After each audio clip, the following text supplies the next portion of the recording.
what it's probably going to look like at first is you're going to lift from the G, and your fingers are going to kind of go haywire. They're going to want to go all over the place.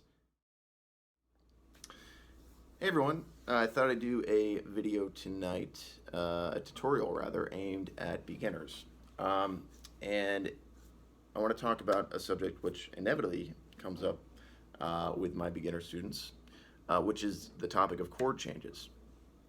How do you get from one chord to another efficiently, accurately, and smoothly? So for my money, the most fundamental, if I can use that turn of phrase, would be the ability to place a chord or grab a chord all at once, all the fingers down at the same time. Okay. Now, I should say, as opposed to something like this, which you see all the time with beginner students, or this, 2 fingers at a time, or 1 finger at a time, right? You want to be able to grab it all at once.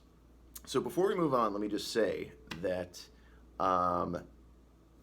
at the very beginning, when you're just getting used to the concept of playing, or rather fretting multiple strings at a time, and angling your hand in a way that allows the strings around them to ring as well, well, you know, that is not so easy at the beginning. So at that point, it's okay to take your time, maybe place 1 finger at a time, making sure your finger angle and your hand angle is exactly how you want them, and you're getting the sound that you want. Okay, so that's okay there. That's your little disclaimer. But as soon as that is comfortable, it's time to start testing yourself by doing this exercise. Now, this is something I give to everybody at the beginning. Pick a chord, whatever chord you like. Let's do a G chord. Okay, take your time getting into that chord.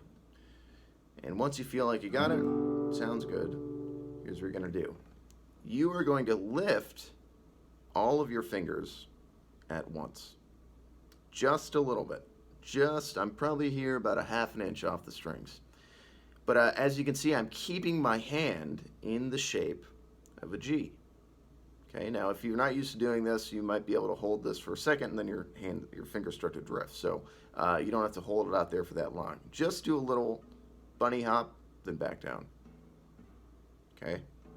Now, what we're exercising here is 2 things. One is we're exercising the skill of keeping the hand in that position without the tactile reference of the strings on your fingertips. Okay? And if you've not done this before, I think you'll see that it may be a challenge, but that's okay. That's why we're doing it. Now, the other thing that we're practicing and getting used to is the sensation of putting down multiple fingers at the same time, at the exact same time. If you really pay attention, you'll be able to tell. I mean, your fingertips are very sensitive. You'll be able to tell if one finger goes down before another. Okay, so really try and focus in on that feeling in your fingertips. Okay, so once you can do that, do a little bunny hop, then it's time to test yourself a little bit more. Try bringing it out more and maybe holding it for longer, seeing if you can maintain that shape, and then put it down, and then maybe even take it away, wave it around, flip off your friends, right? G chord is basically a middle finger, and put it down. Okay, now a word of advice to those of you who have not done this before. You may find yourself, despite your best intention, coming off the strings, and then, you know, as I said, despite your best intention, putting 1 finger down at a time, or putting this down and then this down. Now, for what I think is that the reason people fall into that trap is because they're afraid of being inaccurate and grabbing the wrong string. So what I would say to those people is, it is better for you to put the chord down inaccurately but all at once than put it down accurately but 1 finger at a time.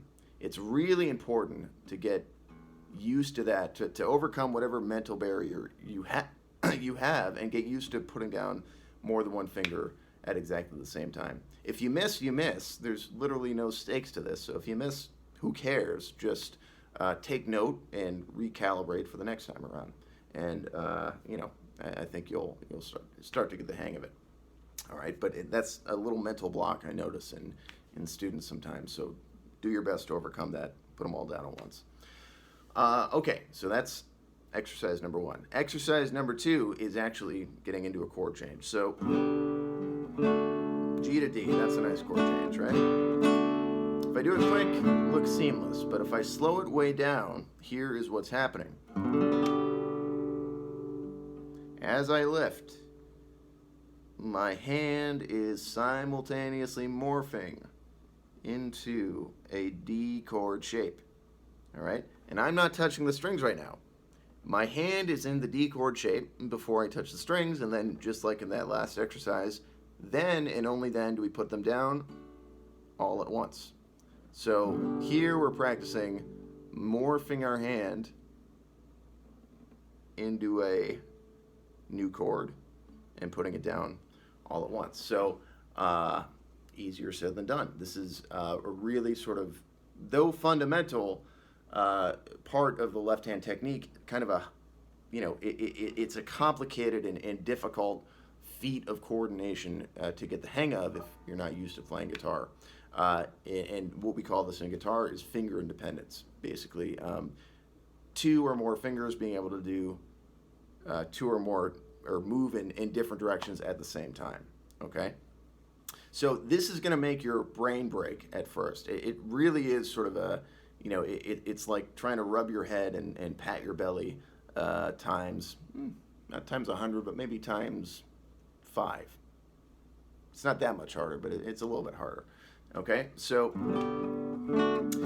here's what you're gonna do, is you're gonna go super duper duper slow, 2 dupers, okay?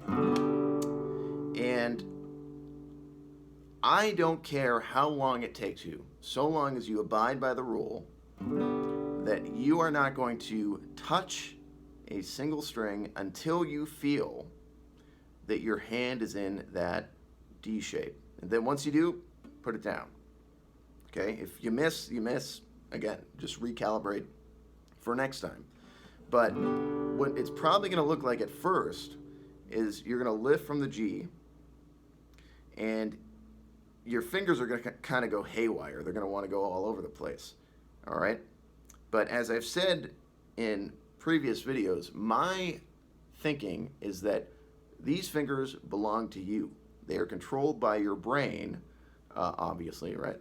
But it's going to seem like they have a mind of their own. But if you focus in, you go slowly enough, I think you can control it.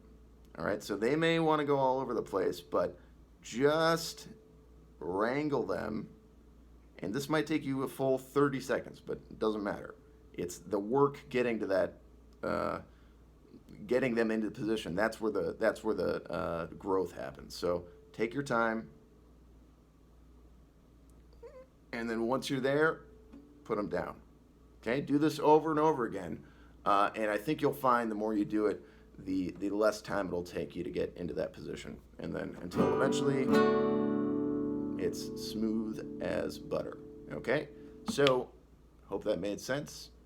I'll see you next time.